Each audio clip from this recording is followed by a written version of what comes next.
नए संकल्प लें फिर से, नए नारे गढ़ें फिर से।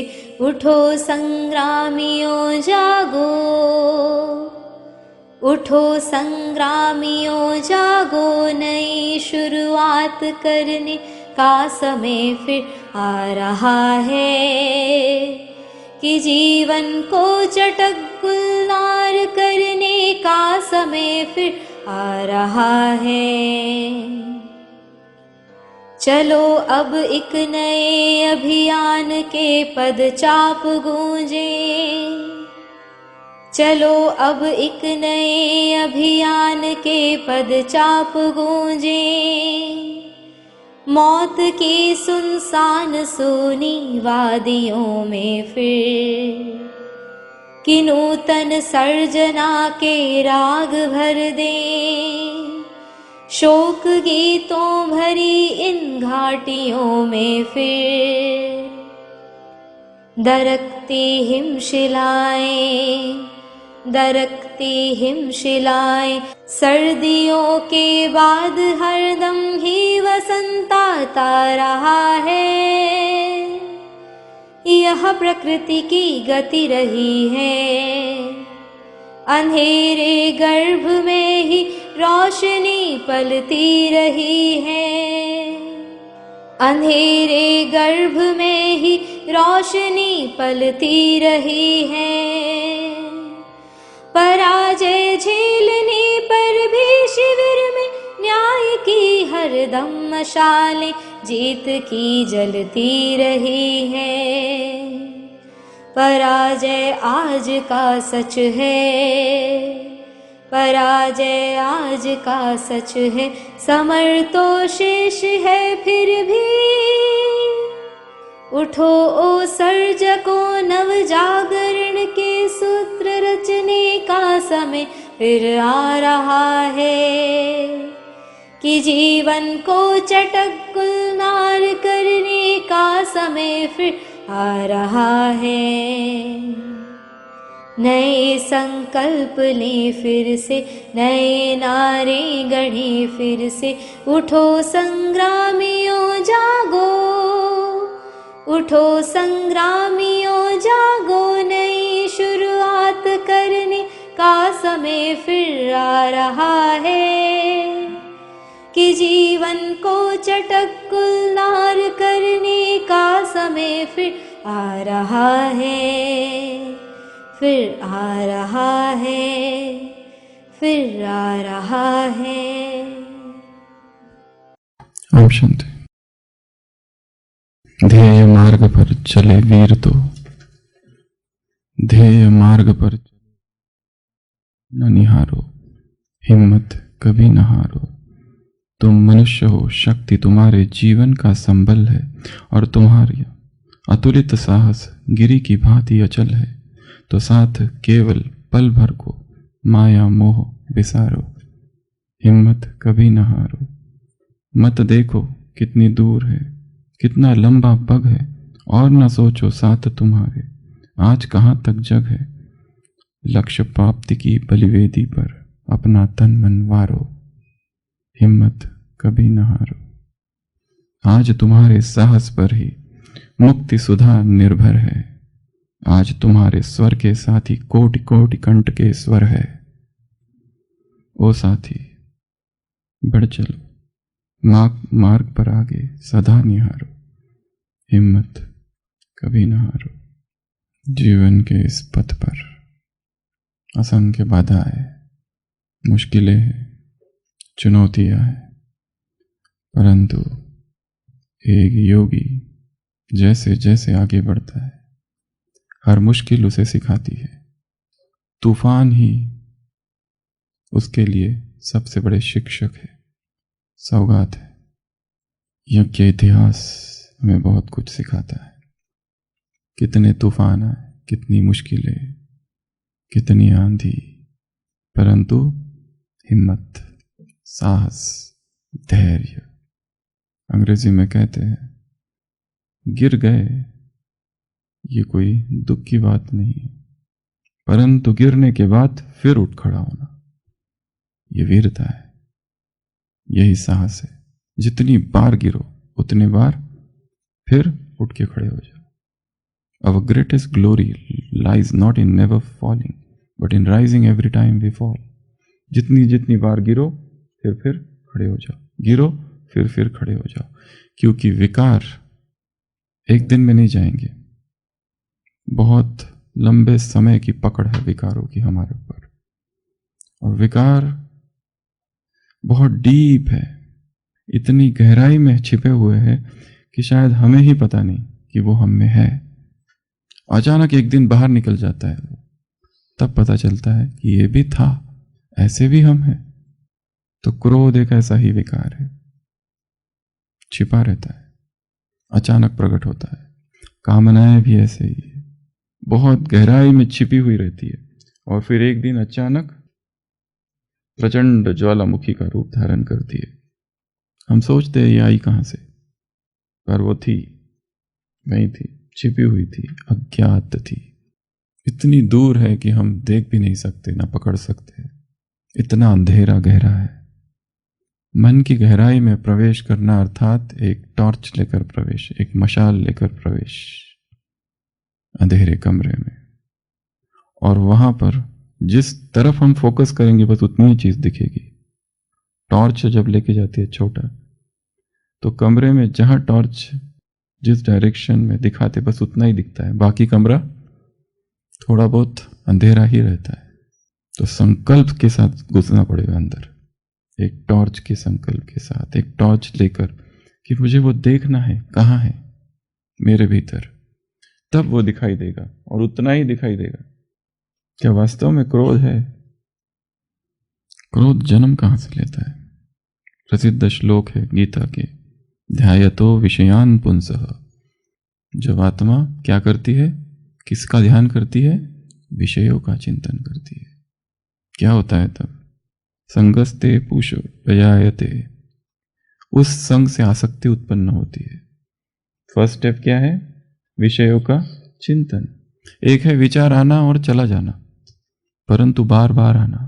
कोई व्यक्ति विषय बन सकता है, कोई वस्तु विषय, कोई वैभव, कुछ भी, वो विषय वस्तु और बार बार चिंतन करते रहना। संगात संगायते कामः, क्या उत्पन्न होती है? आसक्ति उत्पन्न होती है, इच्छा जागृत होती है, काम। कामात क्रोधा विजायते, और जब ये कामना पूरी नहीं होती है तो क्या होता है? फिर क्रोध में रूपांतरित होती है। क्रोधात भवति सम्मोह, जब क्रोध आता है तो क्या होता है? फिर सम्मोह उत्पन्न होता है। सम्मोहात स्मृति विभ्रमः, सम्मोह से क्या हो जाता है? स्मृति नष्ट हो जाती है, और जब स्मृति ही नष्ट हो जाती है तब क्या होता है? स्मृति भ्रंशात बुद्धि नाशो, बुद्धि का नाश होता है। बुद्धि नाशात प्रणश्यति, और बुद्धि नाश से व्यक्ति का नाश हो जाता है। सब कुछ चालू कहां से होता है? विषयों के चिंतन से। ध्यायतो विषयान पुंसः, वहां से यात्रा चालू होती है। विषयों का चिंतन करना, बैठकर व्यक्ति का चिंतन करना, किसी के देह का, किसी के रूप का चिंतन करना, यादें, पुरानी यादें, पुराने भोग, कोई वस्तु, कोई स्थान, कुछ भी क्या करता है? वो आसक्ति उत्पन्न करता है। संगस्तेषु उपजायते, ये संग है एक, उससे क्या उत्पन्न होता है? संगात संगायते कामा, कामात क्रोधा विजायते। काम में, इच्छा में बाधा उत्पन्न होते ही क्या करते हैं? क्रोध आता है। स्मृति विभ्रम, स्मृति विभ्रम, बुद्धिनाश, और बुद्धिनाशात क्या हो जाता है? प्रणश्यति, सर्वनाश। इसके लिए क्या चिंतन चालू है मन में? कौन सा चिंतन चालू है दिन रात? सिंध कर्मी, सिंधवर की पतियों के मन में कौन सा चिंतन चालू है? विषयों का चिंतन चालू है, काम का चिंतन चालू है, और उस काम में बाधा उत्पन्न हो गई, अवज्ञा, तो क्या हो गया? क्रोध। तो 2 दिन से हम चर्चा कर रहे थे एंटी ओम मंडली। बहुत समझाया बहनों को, कन्याओं को, माताओं को, परंतु वो समझने के लिए तैयार ही नहीं है और इच्छा पूरी नहीं हो रही है। कामात क्रोधा विजायते, क्रोध उत्पन्न हुआ। और क्रोध के वश 21 जून 1938 क्या किया? फायर। कल हमने यज्ञ के इतिहास, कल यज्ञ का इतिहास नहीं, कल यज्ञ का भूगोल देखा था। एक है भूगोल, एक है इतिहास। भूगोल कहाँ का देखा था? हैदराबाद का। कराची का भी भूगोल का एक अलग चैप्टर है, वो बाद में। अभी हम आज हैदराबाद का चैप्टर क्लोज करना है। यहां से कुछ होंगे अभी। तो 3 बिल्डिंग्स थी। पहली बिल्डिंग यशोदा निवास, सत्संग बढ़ गया। कहाँ शिफ्ट हुए? सत्संग भवन। सत्संग भवन, लखीराज भवन, उसी को ही नाम है लाखा भवन। ये घटना वहां की है। उसको वो जल गया या जला दिया। फिर कहाँ शिफ्ट हुए? ओम निवास, जो कहाँ था कल बताया, कलेक्टर के बंगले के सामने। वो जरूरी है जानना, क्योंकि उसी ने उसको रोका था फिर जो वहां हुआ। तो क्रोध इतना बढ़ गया, इतना बढ़ गया, इतना बढ़ गया। कितना बढ़ गया कि आ गए और घेर लिया पूरा उस बंगले को जहां ये सत्संग चालू है। सत्संग भवन, लाखा भवन, लखीराज भवन। और क्या करने लगे? पत्थर। और क्या करने लगे? खिड़कियां, दरवाजे सब तोड़ने लगे। और फिर बहनों ने क्या किया? माताओं ने सामने आके खड़े हो गई, अंदर नहीं घुसने दिया उनको। तो उन्होंने क्या किया? नेक्स्ट स्टेप, स्मृति विभ्रम। स्मृति विभ्रम हो जाती है। बुद्धि नाशो विनश्यति पनश्यति। पूरा बुद्धि नाश हो जाती है, सेंसलेस हो जाते हैं। ये भी नहीं समझ में आया कि अंदर जो बहनें हैं वो हमारे ही रिश्तेदार है, अंदर जो माताएं हैं, कन्याएं हैं, हमारे ही कुछ तो है। ये सब भूल गया क्रोध में। क्रोध वो आग है। तो यज्ञ इतिहास के इस चैप्टर से सबसे पहली बात तो ये सीखनी है कि क्रोध व्यक्ति को अंधा बना देता है, पागल कर देता है। कुछ भी कर सकता है क्रोध में व्यक्ति, कुछ भी। फिर वो ये भूल जाता है मैं ब्राह्मण हूं, क्या हूं। अब तक का ज्ञान योग सब खत्म। 100 क्लासेस कराए थे एंगर मैनेजमेंट पे, कहाँ चले गए पता नहीं। जिन्होंने सुने बस उनको ही फायदा हुआ, हम रह गए क्रोध से मुक्त करते करते हम ही भर गए। उनका क्रोध हम में घुस गया। भारत में चंगेज खान आया था, बहुत सारे ऐसे आए हैं। नादिर शाह आया, चंगेज खान आया, सिकंदर आया। आतताई शासक भारत में आते गए। मुगल आए, मंगोल आए, पुर्तगाली आए, डच आए, ईस्ट इंडिया कंपनी आए, सब आए। भारत ही सबको आकर्षित किया भागर। चंगेज खान के जीवन में एक वृत्तांत है कि उसे हंटिंग, शिकार का, आखेट का बड़ा शौक था। सारे रास्ते उसे पता थे, कहाँ कहाँ घूमते रहता था आखेट के लिए। दिन भर लूट मचाना, गांवों को लूटना, आग लगा देना, यही सब काम थे। और उसका एक मित्र था बाज पक्षी। वो पक्षी उसका बहुत अच्छा साथी था। वो पक्षी उसे मार्ग दिखाता था और उसकी बहुत मदद करता था आखेट में। एक बार की बात है कि जब चंगेज खान अपने साथियों के साथ आखेट के लिए जा रहा है, शिकार के लिए, वो रास्ता भटक जाता है, परंतु उसे उधर के भी रास्ते पता है। भटकते भटकते इतनी प्यास उसको लग जाती है और उसका पक्षी उसके साथ है।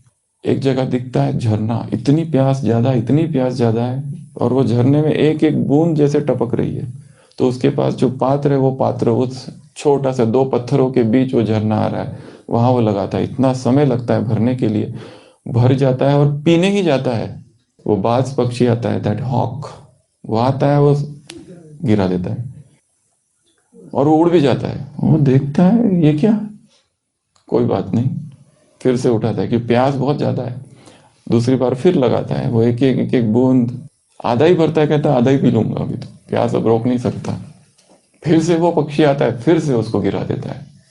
अब तो उसको कहता है, हाथ तलवार की तरफ जाता है पर पक्षी उड़ जाता है तब तक। फिर से बर्तन लगाता है, फिर से एक बूंद गिरती जाती है, फिर से वो पक्षी गिराता है। अब तो वो निकाल देता है और फिर से जब लगाता है, चौथी बार वो पक्षी आता है, इससे पहले कि पक्षी उसको गिराता है, पक्षी को मार देता है। पर मारते मारते वो बर्तन भी गिर जाता है और ऊपर वो देखता है कहीं वो फंस गया है और वहां जाता है। पक्षी तो गिर गया है घायल, और वो झरना जहां से पानी आ रहा था देखता, वो जो छोटा, वहां एक बहुत बड़ा जहरीला मरा हुआ सांप। तब सोचता है उस पक्षी ने मुझे बचाने की कोशिश की थी और उसको ही मैंने मार दिया। क्रोधात् स्मृति विभ्रमा। क्रोध में विवेक नष्ट हो जाता है। जॉर्ज गुरजियफ, जर्मनी का फिलोसोफर, कहता है मैं अपने पिता की एक बात कभी नहीं भूलता। मेरे पिता मरने के लिए थे, मर रहे थे, बिल्कुल मरणासन अंतिम अवस्था थी, मुझे बुलाया, जॉर्ज कम हियर। क्या? वो कहता है सुनो, मैं एक बात ऐसी तुमको बताता हूं कि जिसको मुझे मेरे जीवन में बहुत काम आई। अगर तुम्हें कोई क्रोध दिलाए तो जो भी निर्णय लेना है 24 घंटे के बाद लेना। और ब्राह्मणों के लिए एक पावरफुल अमृत वेला हो जाए उसके बाद कुछ भी हो जाए, तुरंत डिसीजन नहीं लेना। क्रोध में डिसीजन ले लिया, ठीक है, क्या कर देना, पोस्टपोन। मैं तुमको कल बताता हूं। उसका अपना मित्र, उसका अपना साथी मर गया क्रोध की वजह से। सैड लेसन, वो कहता है मैंने सीखा आज। तो क्रोध ऐसी एक आग है, क्रोध ऐसी एक अग्नि है। और क्रोध कहाँ से उत्पन्न होती है? काम से उत्पन्न होती है। काम की जब पूर्ति नहीं होती है, वो काम भी हो सकता है, कामना भी हो सकती है, कोई भी कामना। तो क्या करते हैं वो सारे लोग? आग लगा देते हैं। ये नहीं सोचते अंदर कौन है, सेंसलेस। वो तो गनीमत कि कोई सभा में से कोई एक जाके पुलिस को इन्फॉर्म करता है, पुलिस आ जाती है और फायर ब्रिगेड आ जाती है, फिर इसको बुझाते हैं। परंतु इससे सीखने जैसी 3 बातें हैं जो यज्ञवत्सों ने सीखी कहो या हुई। पहला, उनका जो बचा कुचा मोह था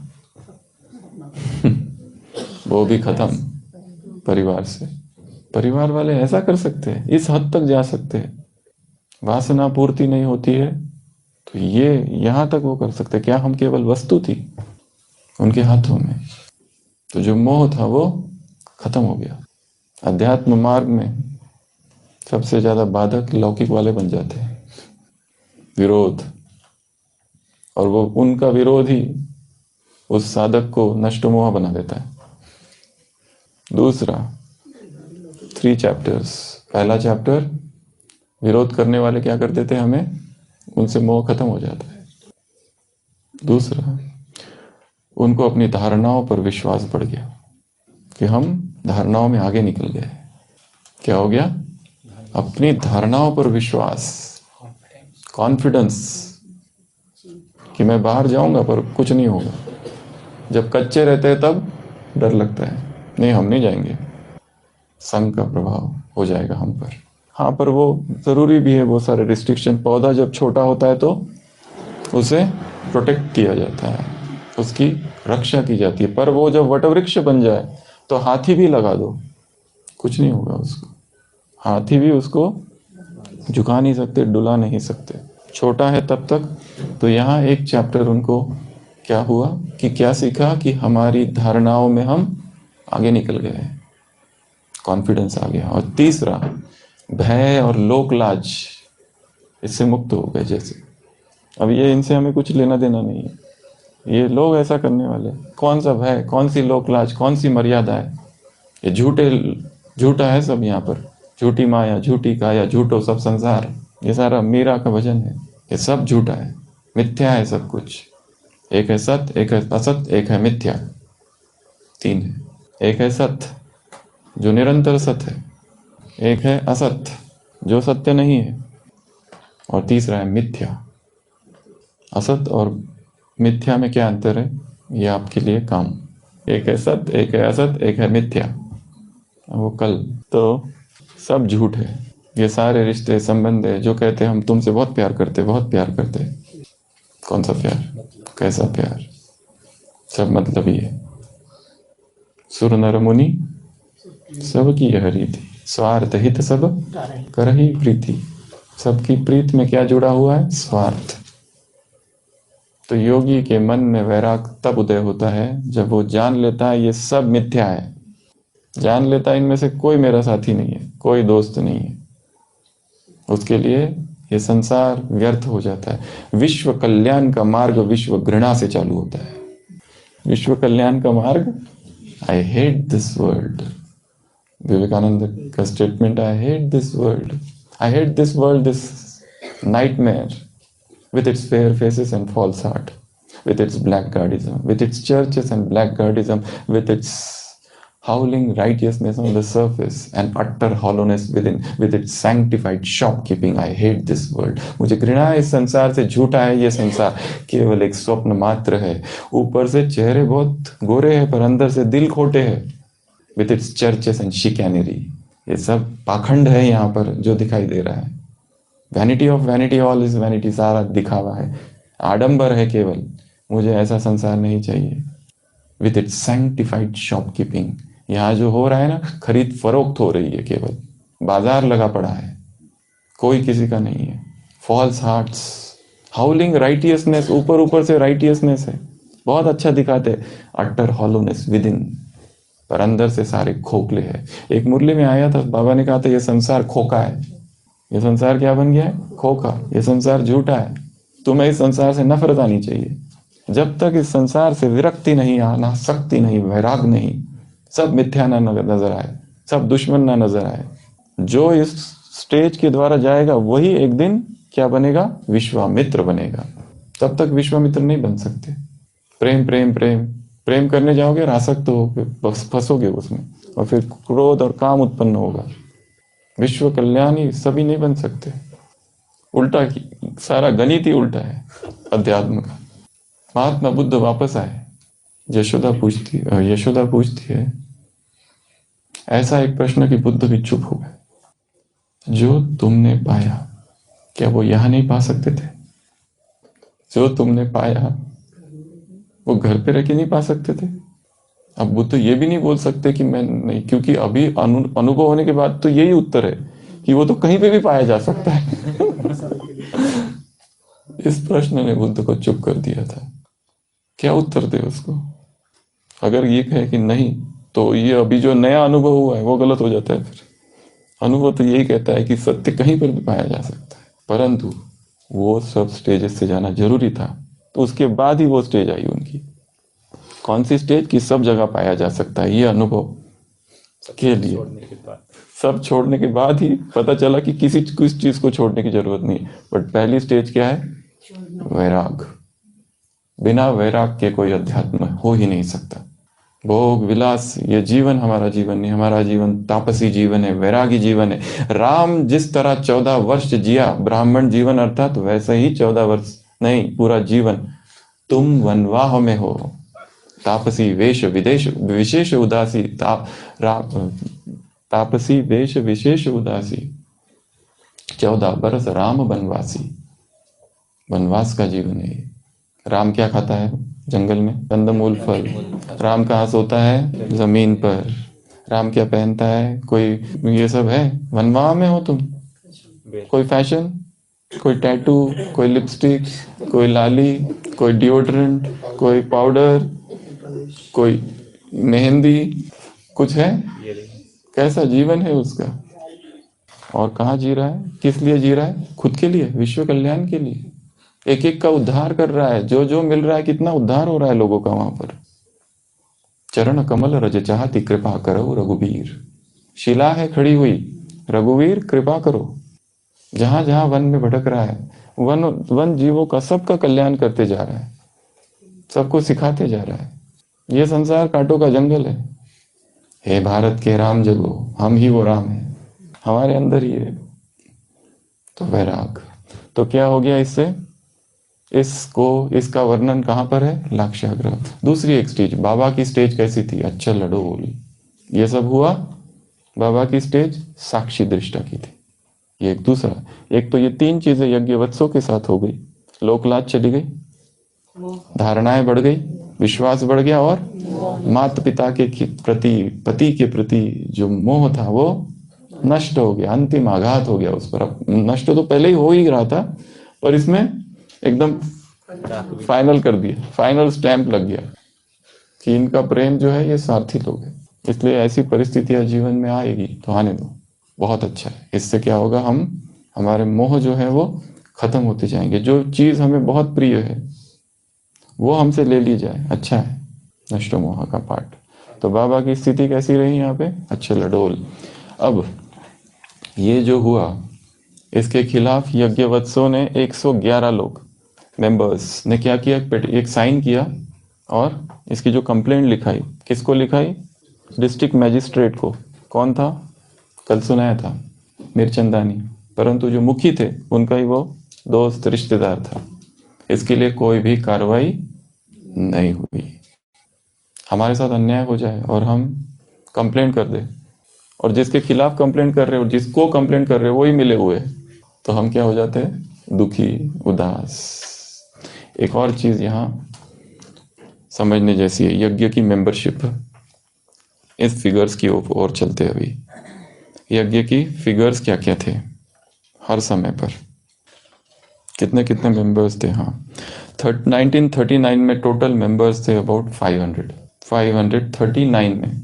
1940s के दरमियान टोटल मेंबर्स थे 1000। ये सब अलग अलग इंटरव्यू लिए गए, उससे निकाले हुए फिगर्स। 1939 में अराउंड 500, 1950s 40s में अबाउट 1000, 50 में 1950 400 जब कराची से भारत आए तब, और 1960 में जब यज्ञ पांडव भवन में शिफ्ट हुआ तब कितने थे? 40 भाई और बहनें। तब तक जो ओरिजिनल वाले थे वो कहाँ चले गए? सेवाओं में, इधर उधर उधर उधर। तो पांडव भवन कब पहुंचे? आए कब? 5-5-50 को। कहाँ पहुंचे? ब्रिजकोटी। ब्रिजकोटी रेंट बहुत ज्यादा था, केस हो गई। कहाँ शिफ्ट हुए? ढोलपुर हाउस और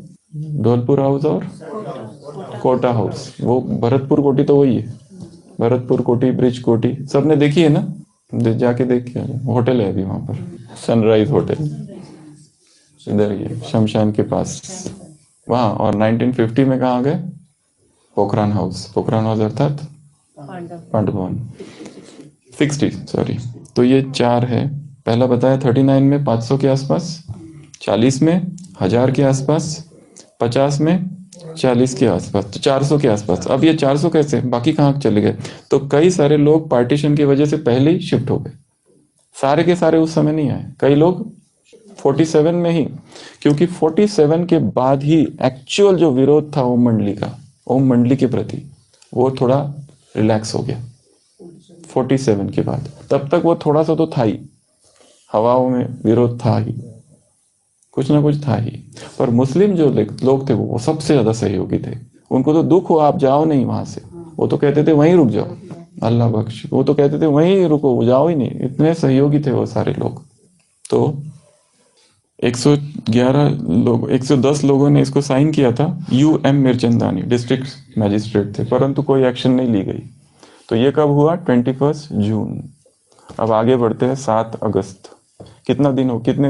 जून, जुलाई, अगस्त, ये 2-3 मास। यज्ञ की एक्टिविटी जैसी चल रही है, चालू थी। एक चीज सीखने जैसी है, जो कल भी हमने कहा था, कि जीवन में कितनी भी परिस्थिति आती रहे, अमृत वेला नहीं छोड़ना है, मुरली नहीं छोड़नी है, और अपनी जो सेवा है उसको नहीं छोड़ना है। लोग सबसे पुण्य का काम करते ये 3 चीज छोड़ देते परिस्थिति आते ही। कहते हम परिस्थितियों पर चिंतन करेंगे कि कैसे उन्हें सॉल्व किया जाए। सेवा से फ्री, सेवा को छोड़नी नहीं है, चाहे कुछ भी हो जाए, चाहे कैसा भी हो, सेवा चालू रखना है। क्योंकि सेवा करने का एक मुख्य कारण और भी है। को क्या? एक ऐसा कारण है जिसके लिए हमें सेवा करती रहनी है। ब्राह्मण जीवन में किए हुए पापों का प्रायश्चित ये सेवा है। सेवा हम क्यों करने हैं, क्यों करनी है हमें? हमको लग रहा है भाई हम क्या करें, हमें अभी अभी क्रोध करके आया, किसको क्या कोर्स कराए, कराओ, उसको थोड़ी पता है तुम क्रोध करके आए अंदर से। क्रोध करके आए, चाहे कुछ भी, पर सेवा छोड़नी नहीं है। क्योंकि सेवा करने का एक मुख्य कारण क्या है? इस जीवन में किए हुए पापों का प्रायश्चित। इसके लिए सेवा, चाहे बीमार भी पड़ जाओ, सेवा चालू रखो, कुछ ना कुछ सेवा होती रहे। वो आगे हम देखेंगे बाबा के ऑपरेशन में कैसी, मुंबई में कैसी सेवा हो गई, वो आगे के चैप्टर से। तो कुछ नहीं हुआ, तो यहाँ पे फुल स्टॉप। अभी आते हैं 7 अगस्त। क्या हुआ 7 अगस्त को? इसमें और एक चीज़ है, जाके राखो साइया, ये फर्स्ट इसमें, जिसको भगवान जिसकी रक्षा करना चाहता है उसको कोई कुछ नहीं कर सकता, तो अपने आप को ऐसे उसके हाथों में सौंप दो। अब आते हैं आगे। 7 अगस्त क्या हुआ था ये तारीख को यज्ञ इतिहास में? पिकेटिंग। What is picketing? उस पर आएंगे। सबसे पहले क्या क्या हुआ उस दिन? सुबह 5 बजे से यज्ञ के जो इनकी जो दिनचर्या हमने देखी थी स्कूल की, क्या थी? सुबह सुबह निकल जाते थे घूमने और फिर 6:30 बजे तक आते थे। किसको साथ में लेके जाते थे? उनकी जो शिक्षिकाएं थी, जो टीचर्स थी। 5 चिड़िया, कौन कौन थी वो 5 चिड़िया जिसको बाबा कहते थे 5 चिड़िया? इसमें थोड़ा सा डिफरेंस है वर्शंस में। कंफर्म वाले ले लेते हैं पहले। प्रकाश मणि दादी कंफर्म, फोटो तो है यही वाला ना, फोटो ये फोटो है, सबने देखा हुआ है ये फोटो। प्रकाश मणि दादी कंफर्म, शांतामणि दादी कंफर्म, मिठू दादी, गुलजार मोहिनी कंफर्म्ड, ये 3 तो कंफर्म्ड है। अब प्रकाश मणि दादी जी का जो एक लेक्चर है उसमें उन्होंने कहा है चंद्रमणि दादी और कहा है शांतामणि दादी की एक बहन एक जगह पर, कुछ कुछ जगह 5 चिड़िया कुछ और, ये 3 तो चिड़िया कंफर्म है। जो चौथे नंबर की है वो कला बहन और फिर शीतलमणि, ये 5 है। कला बहन और कला बहन शायद वो उसकी बहन थी, वो चली गई बाद में, ऐसा कुछ है। पर चंद्रबाई दादी में 5 चिड़ियों में है कि नहीं पता नहीं, पर ये जो लिस्ट है इसमें ये लिस्ट दी हुई है 5 चिड़ियों की, स्कूल वाले के इसमें फोटो में है, बट जो इसमें दिखाया है कई सोर्सेस अलग अलग।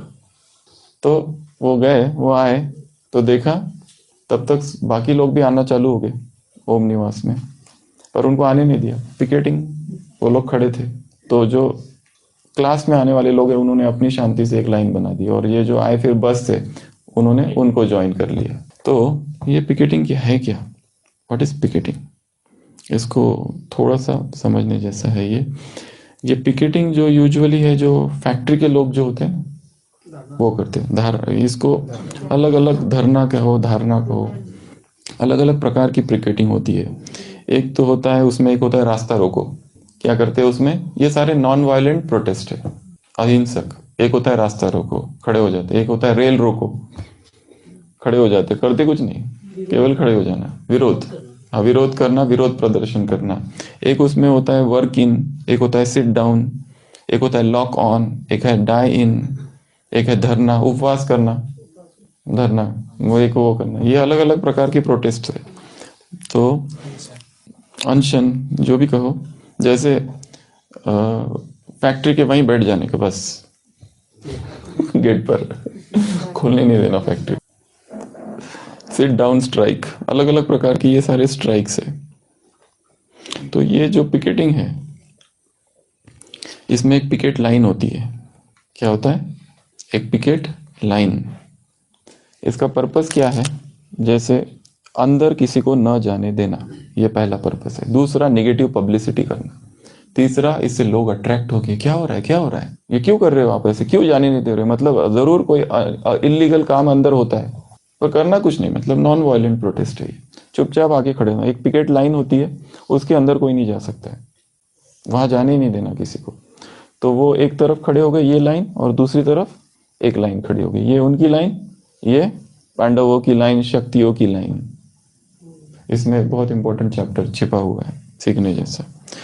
तो picketing is a form of protest in which people congregate outside a place of work or location where an event is taking place. अलग अलग प्रकार की पिकेटिंग के भी बहुत सारे प्रकार है। एक होता है इंफॉर्मेशनल पिकेटिंग, मतलब जिसमें इसलिए पिकेटिंग की जाती है कि लोगों को पता चले उसके बारे में, उसकी पब्लिसिटी हो पॉजिटिव। दूसरा होता है मास पिकेटिंग, एक होता है सेकेंडरी पिकेटिंग। ये अलग अलग जगह पर पिकेटिंग हुई है। एक होती है फ्लाइंग पिकेट, ग्रुप बने हुए रहते, जहां जरूरत पड़ी फोन करो आ जाते, करो पिकेट, छोटे छोटे ग्रुप, मतलब मोबाइल पिकेटिंग, पिकेटर्स अलग अलग जाके उनका काम ही है उपद्रव। एक होता है डिस्ट्रप्टिव पिकेटिंग, एक होता है कंस्ट्रक्टिव पिकेटिंग। उसमें ऑब्स्ट्रक्टिव, पब्लिक ऑर्डर, कभी कभी वायलेंट हो जाते हैं, तंग करना, नॉन ऑब्स्ट्रक्टिव, ऐसे अलग अलग प्रकार की पिकेटिंग है। तो यहाँ पर उन्होंने क्या किया, ये सब ट्रेड यूनियंस वाले लोग होते हैं ना, फैक्ट्री वाले, वो ज़्यादा करते हैं पिकेटिंग। तो वो यहाँ खड़े हो गए और जो आए थे लोग वो यहाँ खड़े हो गए, फिर बस आई, फिर वो वहाँ खड़े हो गए। कब तक खड़े रहे? बस अंदर घुसने नहीं देंगे। सोशल वर्कर्स ये सब लोग पिकेटिंग ज़्यादा, तो अंदर घुसने नहीं देंगे। ये कुछ ना कुछ खा रहे थे, ये कुछ नहीं खा रहे थे, उपवास, और छोटे छोटे छोटे छोटे सारे थे। इन्होंने ऑफर भी किया, खाओ पियो, नो, इससे भी उनकी धारणाएं मजबूत हुई। और जो बच्चियां इधर उधर कैद थी, उन्होंने जब सुना, क्योंकि ऐसी न्यूज़ तो एकदम सेंसेशनल न्यूज़ है, फटाफट फैलती है, वो भी छुप छुप के भाग भाग के आ गई। और जो लोग इधर खड़े थे जो एकदम कहते थे कि हमने तो बंद करके रखा है, उन्होंने देखा वो कहाँ से आ गई, तो नाक भी कट गई उनकी थोड़ी। जगदीश भाई जी ने लिखा है, ये है पांडव सेना, ये है कौरव। जैसे उन्होंने चक्रव्यूह रचा था, सेम चैप्टर इधर। ये भी जो था आग लगाई थी, जैसे महाभारत में लाक्षागृह में आग लगाई थी, पुरोचन वर्णावत में पांडवों को भेजा था दुर्योधन ने। क्या लक्ष्य था? उनको मारने का। एक्सीडेंट दिखाया जाए कि पांडव मर जाए, इसके लिए वो वैक्स का बनाया, लैकर का, लाक्ष्य का बना दिया कर। परंतु विदुर की बुद्धि और सब वहां से निकल गए। भगवान को उनकी मदद करनी थी, और जो हुआ अच्छा ही हुआ। क्यों अच्छा हुआ? क्योंकि ये जब जंगल में गए तो क्या क्या हुआ वहां? बकासुर मारा गया, कल्याण ही हुआ, जन कल्याण। भीम की शादी, घटोत्कच जिसका फ्यूचर में काम था, द्रौपदी, कृष्ण से मिलन, ये सब कुछ। कीचक वो उधर है, आप अज्ञातवास, वो आगे है, ये पीछे है अभी हम। कीचक वध वो अज्ञातवास का है। तो ये कितनी सारी चीजें होगी, कृष्ण से मिलन, द्रौपदी। तो जो हो रहा है बहुत अच्छा हो रहा है, वाह ड्रामा, वाह, बहुत ही कल्याण छिपा हुआ। कल्याण के पर्दे के पीछे कल्याण छिपा हुआ है, बहुत सूक्ष्म कल्याण, हमें नहीं दिखाई दे रहा है। हम सोचते हैं अन्याय है मेरे साथ ऐसा, मैं विद्रोह करूंगा, मेरे साथ ऐसा करते हैं ये लोग। वो तुम्हारे परम कल्याण, तुम तुम्हारा कल्याण करना चाहते हो, वो तुम्हारा परम कल्याण करना चाहते हो। ये अंतर है तुम दोनों की सोच में। तो यहाँ कल्याण ही हुआ एक रीति से, जो 3 बातें बताई। तो वो महाभारत का चैप्टर यहाँ पर रिपीट हुआ, लाक्षागृह का। और यहाँ पर जो कौरवों ने षड्यंत्र रचे थे, कौरवों के देखा तो बचपन से लेकर पांडवों के साथ क्या हुआ, अत्याचार ही होते रहे, पर हर चीज में कल्याण। भीम को गिरा दिया उधर नदिया में, क्या हुआ फायदा? शक्ति हाथियों का, कितने हाथियों का बलवान बनकर आए, 30 या 10 बताते हैं। तो जो कुछ भी हुआ उससे कल्याण ही होता रहे, और लास्ट तक अन्याय ही करते रहे कौरव पांडवों पर हर बार। सर फिर भी पांडव अर्थात सहनशील, to tolerate dash dash dash and to more tolerate. But यही है, सिक झुक मर। क्योंकि हम सहन क्यों कर रहे हैं? क्योंकि परमात्मा आदेश है। सहन क्यों कर रहे हैं? उसके कार्य के लिए सहन कर रहे हैं, इसलिए। तो यहाँ क्या हो गया, फिर पिकेटिंग हुई पहला दिन, फिर थक गए, चले गए घर। दूसरे दिन फिर आ गए, और दूसरे दिन तो 7 बजे तक, पहले दिन तो उन्होंने कहा तो ये जीत गए, मतलब हमारी तो हार हो गई ना। अब नहीं, दूसरे दिन 7 बजे तक शाम को। तीसरे दिन फिर आ गए, तीसरे दिन गुंडों को लेकर आ गए फिर टू हेल्प। तीसरा दिन भी, फिर तीसरे दिन जो कहा, कलेक्टर का बंगला कहाँ था? सामने ही इंटरवीन्ड, ये बंद करो, ये क्या चल रहा है। इवन वहां के लोकल न्यूज़पेपर्स थे, उन्होंने भी फिर इनका विरोध किया कि ये क्या कर रहे हो बच्चों के साथ। पर अभी यहाँ पे एक और चीज है कि ये केस को भी लेके गया फिर उधर कोर्ट में। तो कोर्ट ने आदेश क्या दिया कि आप दोनों ने शांति भंग की है, इन ओम मंडली वालों ने भी और एंटी ओम मंडली, उनके विरोध भी कार्रवाई हुई, तो इनके विरोध भी कार्रवाई हुई। और इसमें 5 लोगों को के विरोध कार्रवाई, उसमें बाबा थे, 3 बहनें थी और 1 भाई था, ऐसे 5 लोग। और इनके खिलाफ क्या आदेश निकला कि अगले 6 मास तक कोई भी स्त्री पुरुष जिसमें वो ऐसी मीटिंग नहीं करेंगे, पीस। अगर मीटिंग करनी है तो केवल लेडीज की होगी बस।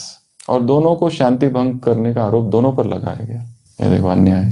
इन्होंने क्या किया था? इन्होंने शांति भंग की थी, शांति से चुपचाप। शांति तो उन्होंने भंग की थी, वो लाए थे गुंडे, उन्होंने आग लगाई थी, उन्होंने दरवाजे तोड़े थे, उनके खिलाफ कुछ नहीं। और ये था मैजिस्ट्रेट, डिस्ट्रिक्ट मैजिस्ट्रेट का निर्णय। परंतु यज्ञवत्स इसको कैसे सहन करते, इसके लिए केस कहाँ गई, हाई कोर्ट। और तारीख है 21 नवंबर 1938। ये 3 तारीख इंपॉर्टेंट है, 21 जून, 21 नवंबर, और बीच में अगस्त 7, अगस्त सितंबर अक्टूबर नवंबर, मतलब 3-4 महीना बीच में, 1-2 महीना बीच में है। यहाँ पे जो गई, यहाँ पे 2 लोग थे जिनका, वो ब्रिटिश थे जज, जो वहाँ पे जज थे ना, एक था, उसने यज्ञ के अगेंस्ट नहीं, हमारी तरफ निर्णय दिया। वो लोग थे honourable Godfrey Davis, judicial magistrate थे सिंध के उस समय, और दूसरा था ऑनरेबल मिस्टर एरिक वेस्टन जज। इन दोनों ने दोनों को सुना और फिर कहा कि ये जो पहले जो छोटे कोर्ट ने जो निर्णय दिया था ना, वो गलत है, स्क्वैश द प्रोसीडिंग, रद्द कर दो उनको, ऐसा नहीं होता, ऐसा नहीं है। वो उसको खत्म कर दिया, मतलब इनके तरफ निर्णय दिया, बच्चों की तरफ, यज्ञ की तरफ से निर्णय दिया। पर उसमें और 2-3 चीजें हैं फिर जुड़ी हुई, कि उस समय ये जो वर्षन है, ये जो कल भी बताया था, justice Hardy, justice Hardayal Hardy, उसका कहना कुछ और है। उसने कहा है कि सर गुलाम हुसैन हिदायतुल्ला, उस समय चीफ मिनिस्टर थे सिंध के, सर गुलाम हिदायतुल्ला, ये 2-3 बार चीफ मिनिस्टर बने हैं। पहला बने 38, 39 तक, फिर वापस 40-41, और फिर वापस एक बार बने। तो 2 बार उस समय चीफ मिनिस्टर ये थे। और ये जो मुखी जो थे, ये इनके भी दोस्त थे। मुखी इज वेरी पावरफुल। सब बड़े बड़ों को दोस्ती कर रखी है, चीफ मिनिस्टर से दोस्ती है उनकी। लो, और ये जो हिदायतुल्ला, और एक बात, सावरकर के लिटरेचर में आता है, सावरकर, स्वतंत्र वीर सावरकर हिंदू महासभा के वो प्रमुख थे, और उस समय यहाँ पर मुस्लिम लीग को हेड करने वाले ये थे हिदायतुल्ला। पर हिदायतुल्ला एक, उसको कहते हैं grand old man of Sindh, जो भारत के पार्टीशन के विरोध में था, और बहुत, जिसने सिंध में बहुत सारी क्रांतियां की, अच्छी अच्छी बातें की, बहुत अच्छा आदमी था ये हिदायतुल्ला। तो हिंदू महासभा वहां पर आ गई थी, क्योंकि, और हिंदू महासभा ने मुस्लिम लीग के साथ दोस्ती की थी। मतलब इस तरह से ये दिखाया गया कि पॉलिटिकल सिचुएशंस क्या थी उस समय की, 1938, 37, 39 उस समय की, कि वहां पर मुस्लिम लीग और हिंदू महासभा एक थे। एक तरफ कांग्रेस था, कांग्रेस के खिलाफ थे हिंदू महासभा एक रीति से। तो थोड़ा सा ये एक बैकग्राउंड है उसका। तो इनका ऐसा कहना है कि the government of Sindh issued a directive against the criminal law amendment act. इसमें एक्ट कौन सी थी, 112 शायद, हाँ 2 एक्ट इसमें, 112 क्रिमिनल प्रोसीजर कोड। पर जगदीश भाई ने अपने लिटरेचर में एक कोड और लगाया है, 2 बताया है, 117 और 112 वॉटेवर। तो इन्होंने क्या कहा इसमें कि ये जो मैजिस्ट्रेट है वो कहता है, मैं और परमानंद कुंदनमल, हम दोनों ही गए सिंध के गवर्नमेंट के पास। तो ये जो गुलाम जी है हिदायतुल्ला, उन्होंने कहा कि यदि दादा लेखराज हैदराबाद को छोड़ते हैं तो ओम मंडली के खिलाफ हम इसके बाद कोई भी एक्शन नहीं लेंगे। क्योंकि ये जो लोअर कोर्ट था, डिस्ट्रिक्ट मैजिस्ट्रेट, उन्होंने कहा ये आउटलॉ कर दो, बिल्कुल बैन कर दो ओम मंडली। पर जो हायर कोर्ट था उन्होंने कहा कि नहीं, दे आर राइट। पर यहाँ उसके बाद ये एक बात और आती है कि चीफ मिनिस्टर ने दादा कहा, ये इनके थ्रू मैसेज दिया कि अगर दादा छोड़ देते हैं तो कोई भी एक्शन उनके खिलाफ नहीं लेनी चाहती। दादा Lekhraj and his follower in the institution, दादा Lekhraj left Hyderabad, took up house on rent in Clifton, where he carried on the activities of the institution। ये एक कारण है। तीसरा और एक कारण है, जो कारण महाभारत में आता है। कहाँ पर? कृष्ण का। जरासंध बार बार आक्रमण कर रहा था, कहाँ? मथुरा। डिसीजन क्या लिया गया? द्वारका में जाना है। तो सबसे ज्यादा विरोध किसने किया? बलराम। हम क्या कायर है? हम डरते हैं क्या जरासंध से? हम डर के मारे भाग जाए। कृष्ण का नाम क्या पड़ा? रणछोड़। क्यों पड़ा? क्योंकि वहां से छोड़ के, पर कृष्ण ने ऐसे तर्क दिए कि सब शांत हो गए। बेचारा बलराम क्या करता फिर? वो बहुत अच्छा सीन है महाभारत में, बढ़िया, बहुत अच्छा सा एक डायलॉग से सारे, कि अभी एक नई संस्कृति हमको चालू करनी है। यहाँ बहुत कंफ्यूजन हो गया। नहीं, वीर सावरकर ने वो मेंशन नहीं किया। वीर सावरकर ने दूसरी चीज मेंशन की है। वीर सावरकर ने मेंशन किया है एक दूसरी बात, ओम मंडली से रिलेटेड भी नहीं है, वो हिंदू महासभा से रिलेटेड है।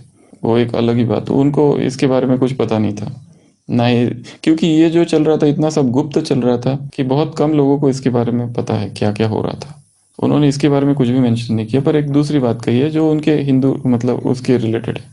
उन्होंने ये बताया है कि कैसे हिंदू महासभा और मुस्लिम लीग एक हो गए, ये उनका स्टेटमेंट है एक जगह। हाँ, witness the fact that only recently in the Hindu Mahasabha on invitation had taken on responsibility of joining hands with the link itself in running coalition government। ये पॉलिटिकल बातें हैं कि बस ज्वाइन कर लिया है, ये बात कही है। तो ये एक सेकंड कारण था जो चीफ मिनिस्टर वाला। और थर्ड कारण जो था वो ये महाभारत का था कि अभी इतना कन्फ्यूजन यहाँ हो रहा है और हमें क्या करनी है, तपस्या करनी है, शांति चाहिए, तो यहाँ आप क्यों रहे। और बाबा के जो दूसरे रिश्तेदार थे, जो सहयोगी थे, वो कराची में थे और जो अच्छे लोग थे कुछ, वो पहले ही आमंत्रण दे रहे थे कि यहाँ आओ, यहाँ आओ। वहाँ क्यों रुके आप लोग, आप यहाँ आ जाओ, यहाँ शिफ्ट हो जाओ, यहाँ हम आपके लिए सब कुछ करेंगे। तो ये 2-3 कारण बने जिसकी वजह से हैदराबाद से फिर अल्टीमेट डिपार्चर हुआ कराची में। तो यहाँ पर हैदराबाद का चैप्टर क्लोज हुआ। क्या क्या सीखा हैदराबाद से? नष्टमोहा, संसार की लोक लाज, मर्यादा है, विश्वास घात करने वाले सब मिथ्या है। और क्या क्या सीखा? और ये जितने ऊपर वाले भी है सारे मिले हुए हैं। हाँ, कौरव संप्रदाय। और एक दूसरी चीज, हम किस लाइन में खड़े हैं, अब ये है प्रैक्टिकल धारणा की पॉइंट। एक तरफ है काम विकार और दूसरी तरफ है पवित्रता। हम किस लाइन में खड़े हैं? हम शक्तियों की लाइन में खड़े हैं या कौरव की लाइन में खड़े हैं? किस लाइन में हम खड़े हैं? या लाइन चेंज करते रहते हैं? ये वाले ज्यादा होंगे समय अनुसार, ये वाले ज्यादा होंगे। लाइन इधर चाहो तो इधर चले जाओ, इधर कभी, या फिर जबरदस्ती, या फिर संस्कार। मधुबन में आते हैं तो पवित्रता की लाइन में खड़े हैं, वहां जाते हैं तो ये जो बीच की है वहां आ जाते हैं थोड़ा थोड़ा, और फिर 15-20 दिन के बाद इधर पहुंच जाते हैं। फिर मधुबन से कोई महारथी वगैरह आ जाता है या कोई ऐसी कोई घटना हो जाती है तो फिर यहाँ बीच में आ जाते हैं और फिर इधर पहुंचते हैं पेंडुलम की तरह। ये पेंडुलम है, इधर इधर इधर इधर। ज्यादा ही पवित्रता में चले गए तो फिर इधर का आकर्षण चालू हो जाता है, फिर इधर ज्यादा चले गए तो उधर का आकर्षण चालू हो जाता है। त्रिशंकु, हम कहाँ है, चाहे मधुबन में हो या विश्व के किसी भी कोने में हो, हम सदैव किस लाइन में रहे? प्योरिटी के लाइन में रहे। और एक चीज जो इस सीखना है, बाबा की अवस्था कैसी थी, अचल अडोल साक्षी। और एक दूसरी बात, ये सारे जो लीगल प्रोसीडिंग्स थी, इस सब पर साइन किसकी थी? ओम राधा, ओम राधा, ओम राधा। बाबा इन सब झंझट से दूर थे और ज्यादा से ज्यादा समय कहाँ थे? कराची में थे जब ये सब हो रहा था, क्योंकि लाखा भवन में आग जब लगी तब बाबा वहां नहीं थे, एब्सेंस में लगाई गई, तब वहां थे ही नहीं। कहाँ थे फिर? कराची में ही ज्यादा समय थे। ये सब ओम राधा। और उसके पीछे और एक राज है, ये सब हैंडल इनको करने दिया, इनका कॉन्फिडेंस कितना बढ़ गया, फ्री हैंड मिल गया ना। मेडिकल में होता है ना कि जो कंसल्टेंट होते हैं ना, वो बिल्कुल करने ही नहीं देते कुछ जूनियर्स को। मैं करूंगा, मैं, हम करेंगे, तुमको नहीं आता है, तुमने क्यों? वो कभी सीख ही नहीं पाते, उनको कुछ मिलता ही नहीं है फ्री हैंड। पेशेंट को खुजली भी हो गई तो कहते मुझे क्यों नहीं बताया, तुमने क्यों दे दिया? तो वो जूनियर्स कभी नहीं सीख पाते। ये देखो, ये ट्रेनिंग स्ट्रेटेजी कितनी अच्छी है। हमें भी याद है, हम जब मुंबई में थे, हमारे सीनियर हम पर छोड़ देते थे, वो छोड़ने की वजह से ही सीख पाए सारा। हाँ, छोड़ देना, नहीं तो दूसरे होते ना extra over protective, over caring. बच्चों को भी माँ बाप कैसे होते? ओवर प्रोटेक्टिव होते, ओवर, अरे उसको गिरने दो, नहीं वो कैसे जाएगी, अकेली कैसी ट्रेन में जाएगी? अकेली कैसी ट्रेन में? या विदेशी हमारे भारत में अकेले आ जाती है कन्याएं, और यहाँ से ट्रेन से अकेले नहीं जाते देती है माताएं, माताएं खुद ही डरती है। शिव शक्ति नहीं, वो कहा ना, उनको कहा था पीसफुल, कोई भी बैन इन द सेंस, ये वो लोअर कोर्ट ने कहा था। हाँ नहीं, हाई कोर्ट ने तो सारा रिजेक्ट कर दिया, वो 2 लोगों ने, वो तो केस ही चेंज कर दिया, रिजेक्ट कर दिया। ये तुमने क्या डिसीजन ले लिया? उनको डांटा रादर, वो मीर चंदानी जो डिस्ट्रिक्ट मैजिस्ट्रेट थे, उनको ऊपर के जुडिशियल जो सिंध के कमिश्नर थे, और उन्होंने उनको डांटा, ये तुमने रॉन्ग डिसीजन दिया है, ये तो एकदम पूरा सुना ही नहीं तुमने केस को प्रॉपर। हाँ, वो तो कहा ना, वो उसके पक्ष तो हायर कोर्ट में चले गए ना ये सब। तो वो 21 नवंबर। तो ये भी हम बहुत सारी चीजें, छोटी छोटी चीजें, हर छोटी छोटी चीज से सीखना है। इतिहास हमें बहुत कुछ सिखाता है, और केवल पढ़ना नहीं है, उसमें प्रवेश करना है, उसमें एंट्री करनी है, एक एक चीज को समझना है, उसको अभी जीना है। ये जो कुछ उनके साथ हुआ ना, ये अभी कितनों के साथ हो रहा है, कितनों के छोड़ो, हमारे ही साथ हो रहा है। मन में हो रहा है ये। हम कभी इस लाइन में रहते, कभी इस लाइन में रहते, अभी इस लाइन में आ जाओ, ठीक है। तो इस मार्ग में क्या चाहिए? साहस, हिम्मत कभी ना हारो। ध्येय मार्ग पर चले वीर तो, ध्येय मार्ग पर चले तो पीछे अब ना निहारो, आगे बढ़ते जाना है। तुम मनुष्य हो, शक्ति तुम्हारे जीवन का संबल, और तुम्हारे अतुलित साहस गिरी की भांति अचल है। ओ साथी केवल पल भर को माया मोह विसारो, मत देखो कितना दूरी है, कितना लंबा पग है, और ना सोचो साथ तुम्हारे आज कहाँ तक जग है। लक्ष्य प्राप्ति की बलिवेदी पर अपना तन मन यारो वारो, आज तुम्हारे साहस पर ही मुक्ति सुधा निर्भर है। आज तुम्हारे स्वर के साथ ही कोटि कोटि कंठ के स्वर है। ओ साथी बढ़े चलो मार्ग पर आगे सदा निहारो। ओम शांति।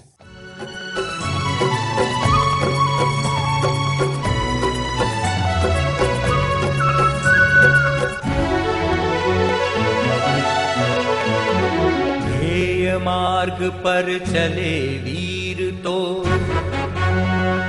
ध्येय मार्ग पर चले वीर तो पीछे अब न निहारो, हिम्मत कभी न हारो वीरो, हिम्मत कभी न हारो।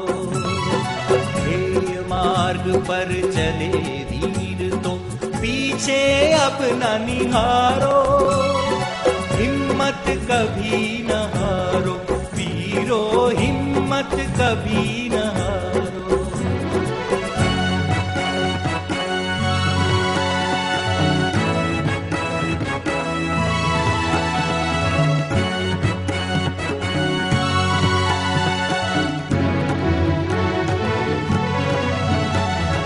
तुम मनुष्य हो, शक्ति तुम्हारे जीवन का संबल है, और तुम्हारा तुलित साहस गिर की भांति अचल है।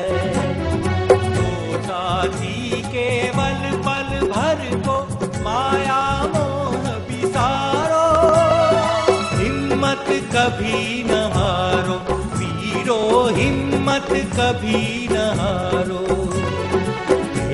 मार्ग पर चले वीर तो पीछे अब न निहारो, हिम्मत कभी न हारो वीरो, हिम्मत कभी न हारो।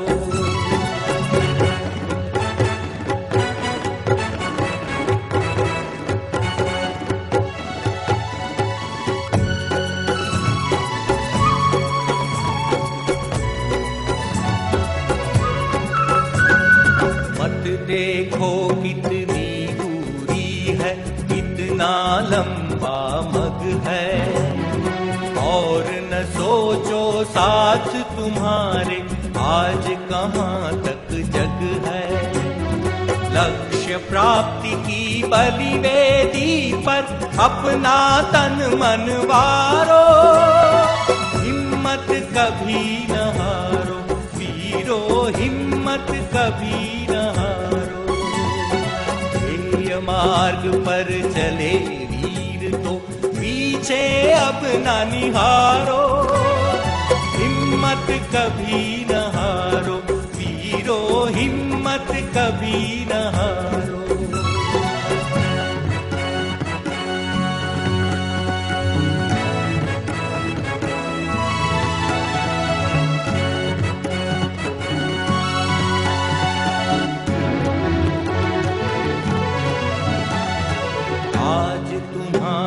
साहस पर ही मुक्ति सुधा निर्भर है, आज तुम्हारे स्वर के साथी कोटि कंठ के स्वर है।